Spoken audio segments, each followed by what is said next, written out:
Okay, we're back with another edition of Keara Explains the Bible, and this time we're covering the Easter Sunday resurrection story, in part because Easter just happened, and in part because it's just a really dramatic, juicy story. And you'll notice I am wearing a shawl for ambiance. So our story begins 3 days after the crucifixion, when Mary Magdalene and the other women go to visit Jesus' tomb. And when they get there, they see that the huge stone slab that covers the tomb, it has rolled away. And that tomb is empty. Jesus' body is not there. And at this, Mary Magdalene just breaks down crying because she thinks Jesus' body has been moved or stolen.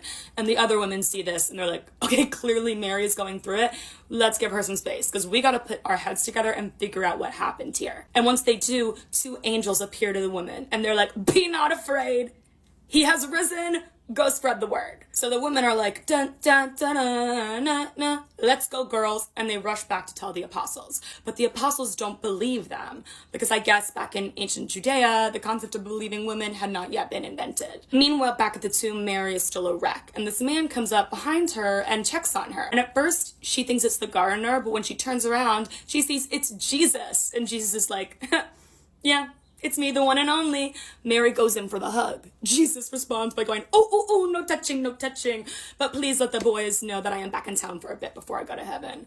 Which is like, damn, talk about getting friend zoned. But even still, Mary runs back to the other apostles and she's like, no, the women are telling the truth. I saw him, Jesus is back. Still, the apostles don't believe the women except for Peter and John, who go to check out the tomb for themselves. And they see that the women were telling the truth. Feminist kings. Later that day, 2 of Jesus's disciples are walking down the road just chatting, and they meet this really cool stranger. And they tell him about the day, they're really vibing with him, so they invite him over for dinner. And it is only at dinner, once they see this stranger break bread, that it's like a veil has lifted, and they recognize that it's Jesus. And they're like, oh my God, we need to tell the boys. So they rush back to all the other disciples. And once they're all together in the same room, except for this one straggler named Thomas, Jesus appears before them. And at first, the disciples are really scared. They're like, oh my God, it's a ghost, be gone, foul spirit.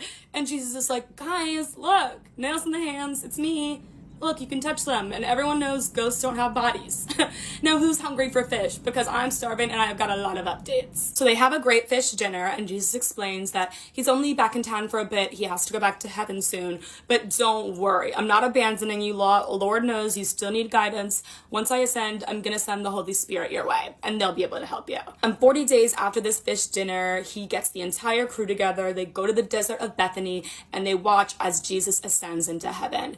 And when the disciples get home, a huge gust of wind blows through the house. Flames appear above their head and they are filled with the Holy Spirit. And when they go back outside, they realize